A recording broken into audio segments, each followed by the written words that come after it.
Hola!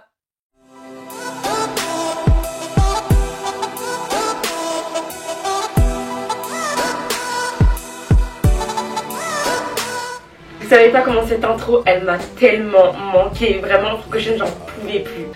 Je peux plus m'écouter sa musique. Je suis contente de faire une petite pause là de 8 mois avant de reprendre les Summer Docs si je les reprends l'année prochaine. Aujourd'hui on se retrouve dans une vidéo un petit peu moins fun que les précédentes vu qu'on va parler de cours. Et oui, la rentrée est enfin passée pour la plupart d'entre nous, enfin pour ceux en tout cas qui continuent les études. J'ai décidé de vous partager mes 5 meilleurs conseils qui m'ont aidé à d'être ça l'année dernière. Bien entendu, ces conseils ne sont pas exhaustifs et surtout ils sont un peu perso, peut-être que ça collera pas à votre méthode de travail. Si ça fonctionne pour moi, je me dis pourquoi pas vous le partager. Si vous n'avez pas encore trouvé de méthode de travail, peut-être que ça pourra vous aider à trouver la vôtre.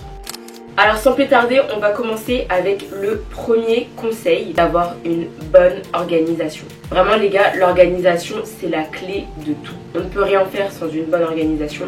En tout cas, on ne peut pas aller vraiment jusqu'au bout des choses sans avoir prévu un petit peu ce qu'on devait faire. Là on va parler des partiels. Je sais que normalement les partiels n'ont pas lieu tout de suite, mais ça peut vous aider si vous avez un contrôle continu et que vous avez une liste d'examens, un examen toutes les semaines. Du coup ce que j'ai fait, c'est que j'ai répertorié sur une feuille toutes les matières que j'allais passer en partiel et j'ai fait un tableau à double entrée. En gros, qu'est-ce qui était le plus important, qu'est-ce qui était le moins important, qu'est-ce qui était le plus urgent et qu'est-ce qui était le moins urgent. Pour moi ce qui est important c'est ce qui a de gros coef.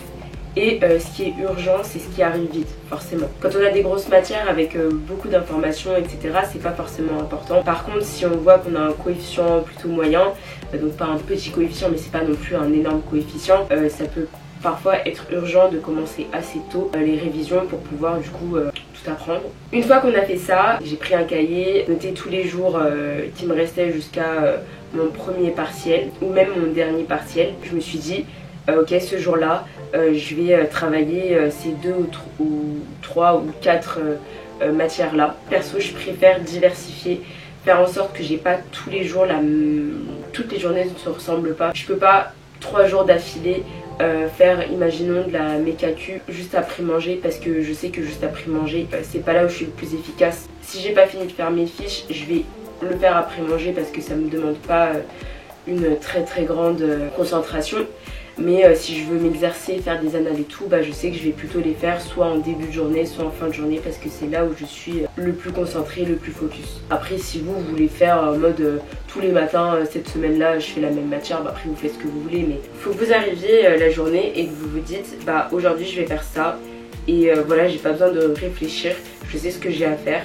Et ça va vous faire gagner du temps pour la suite. Moi je fais beaucoup de blocage de créneaux, enfin du time blocking, c'est-à-dire que je consacre des temps très précis à des choses très précises. Imaginons ma période de révision elle tombe pendant les vacances de Noël, ce qui moi m'est arrivé. J'ai des repas de famille, j'ai des soirées, j'ai des trucs de prévus. Il y a des moments où je ne peux pas travailler. Ces moments-là, il faut vraiment les intégrer dans votre planning pour pas vous laisser surprendre en fait. Vous prévoyez rien ces moments-là et vous n'êtes pas frustré de ne pas avoir fait tout ce que vous voulez, enfin tout ce que vous avez prévu parce que vous pouviez pas. Deuxième conseil, traquer sa progression. Il faut que ce soit un petit peu ludique, il faut que ce soit un petit peu fun, le plus possible en tout cas. Du coup, avec la liste des matières que j'avais fait précédemment, je note à côté tous les exercices de TD que je peux faire, toutes les annales que je vais pouvoir faire pour m'entraîner, etc. Vraiment, je répertorie tout. Exercice 1, exercice 2 du TD1, exercice 1, exercice 2, exercice 3 du TD2 et tout ça pour toutes les matières. Donc quand je vais réviser et que je vais m'exercer, je vais faire tous les exercices dans l'ordre des TD. À chaque fois que j'ai fait un exercice ou plusieurs, je fais une session je fais une session de correction. À ce moment-là, je vais prendre 3 feutres, vert, orange et rouge. Et ces 3 couleurs-là voulaient dire des choses bien spécifiques. Rouge, ça veut dire c'est la catastrophe. Tu maîtrises pas. J'ai pas du tout su faire l'exercice sans la correction, sans la méthode, sans le cours. J'ai vraiment dû m'aider d'un support pour pouvoir réaliser l'exercice. C'est rouge, je maîtrise pas. Orange, c'est par exemple, j'ai pu faire la moitié de l'exercice sans aide, mais la fin j'ai un petit peu du mal. La méthode elle est pas tout à fait assimilée, pas tout à fait acquise. Il faut que je le revoie l'exercice. Et vert, ça veut dire que c'est nickel. Bon, c'est une petite erreur dans le résultat à cause d'une erreur de calcul ou quoi, c'est vert aussi, parce qu'en soi la méthode elle est comprise, elle est acquise, elle est là, c'est bon, c'est bon.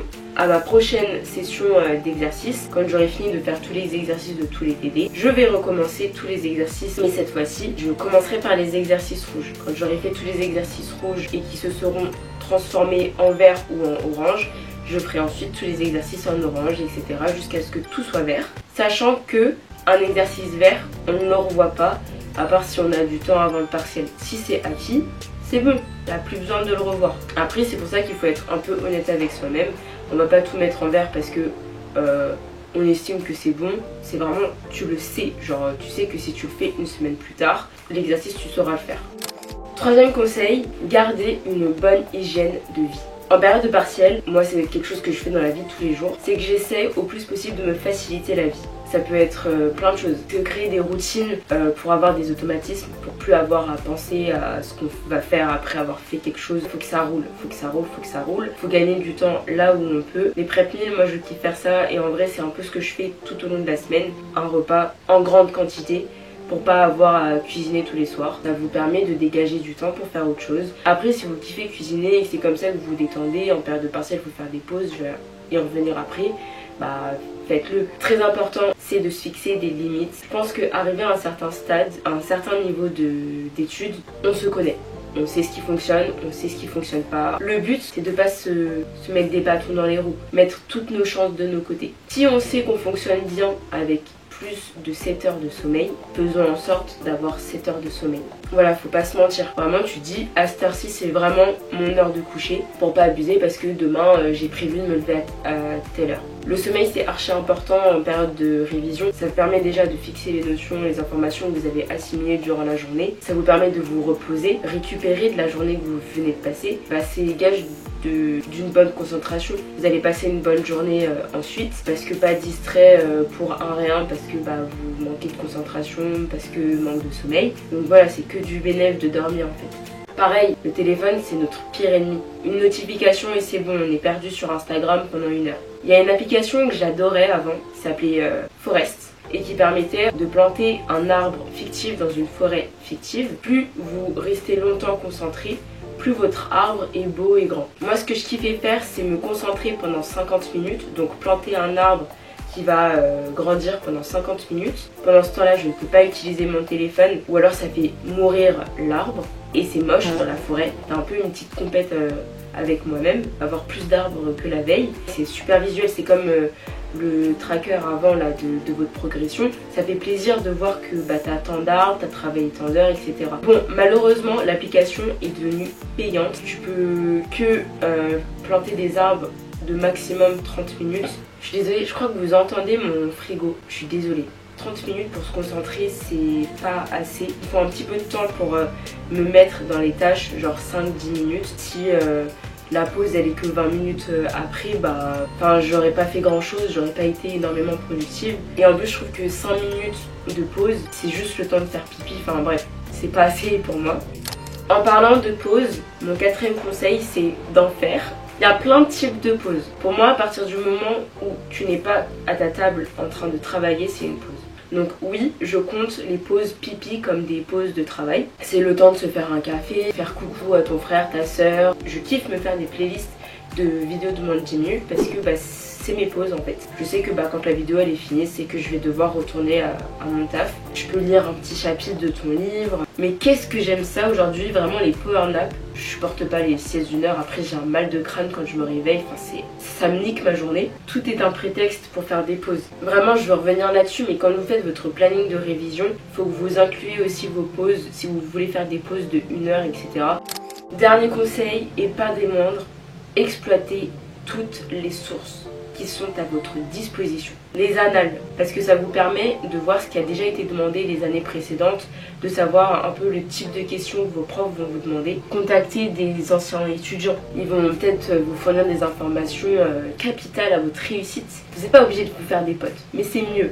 C'est mieux pour vous, c'est dans votre intérêt, vraiment. Déjà, comme ça vous allez avoir des gens avec qui faire des pauses, constituer peut-être un groupe de travail avec lequel réviser, vous poser des questions, etc.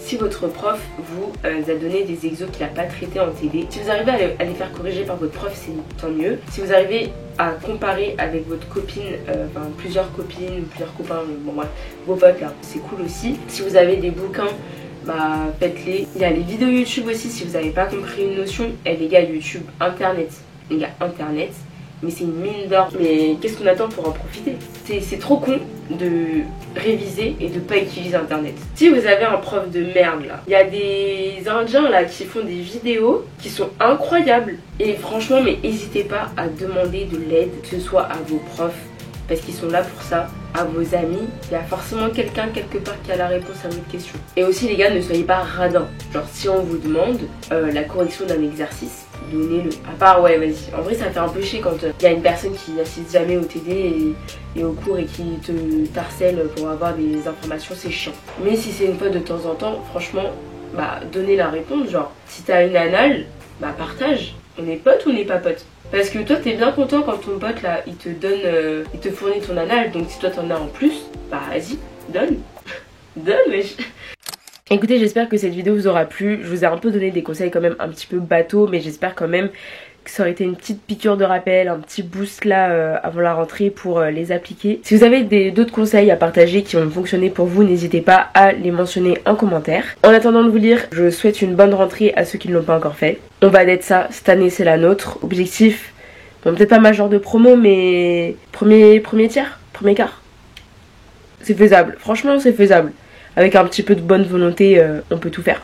Et puis écoutez, on se retrouve très vite, j'espère la semaine prochaine pour une prochaine vidéo. Allez, bye!